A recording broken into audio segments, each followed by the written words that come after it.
All right, let's get right into it. You have a political leader, right? Someone famous for their rock-solid, hardline stance. What happens when that person suddenly starts making moves that seem to fly in the face of everything they've ever stood for?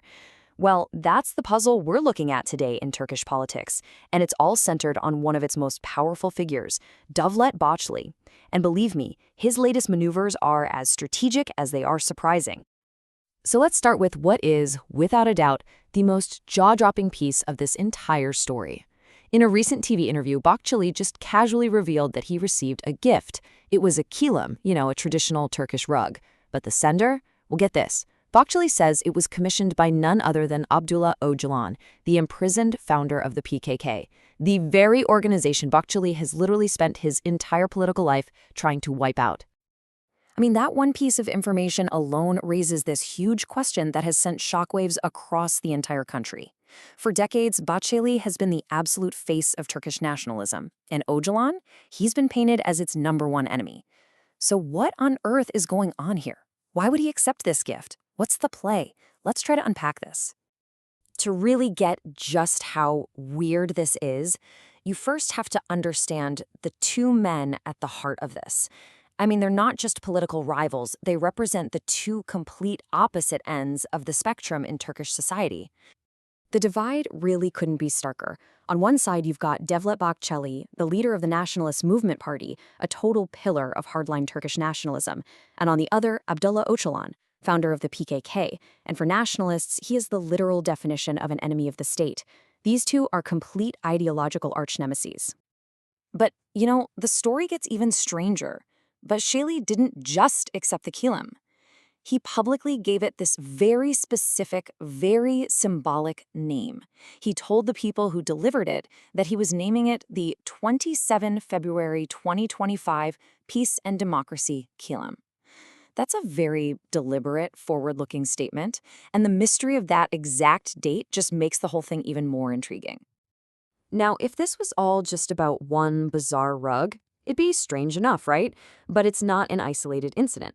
This gift, it turns out, is part of a much wider pattern of surprisingly friendly words and actions coming from Bahçeli. Just take a look at his behavior recently. He was seen shaking hands with lawmakers from the pro-Kurdish Dem party in parliament. That's something that would have been completely unthinkable before. He personally called to offer condolences to a Dem lawmaker who had lost a family member. And maybe most remarkably, he publicly called for the reinstatement of a veteran Kurdish politician, Ahmet Türk, who had been removed as mayor. These are just not the actions of the Bahçeli that everyone thought they knew. And maybe the most telling sign of this shift is in his language.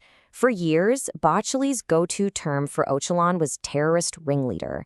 It was a non-negotiable part of his whole political brand. But now, he started using the phrase founding leadership. Look, this isn't just a small change in words, it's a fundamental reframing of his biggest enemy. So what is driving this massive change? Well, Bahçeli's own explanation points to a much, much bigger stage. The answer, it seems, lies way beyond Turkey's borders, in this grand historical vision that has its endpoint in Jerusalem.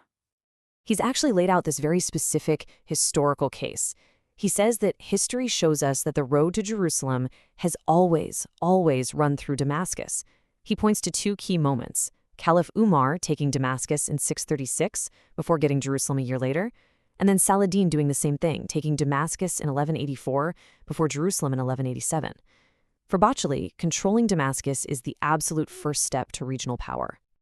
And this whole grand vision, this massive geopolitical game he's playing, it all comes down to one single powerful number: 5.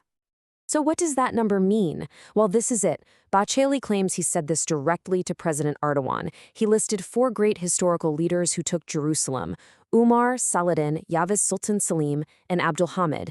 And then he asked him, why don't you become the 5th?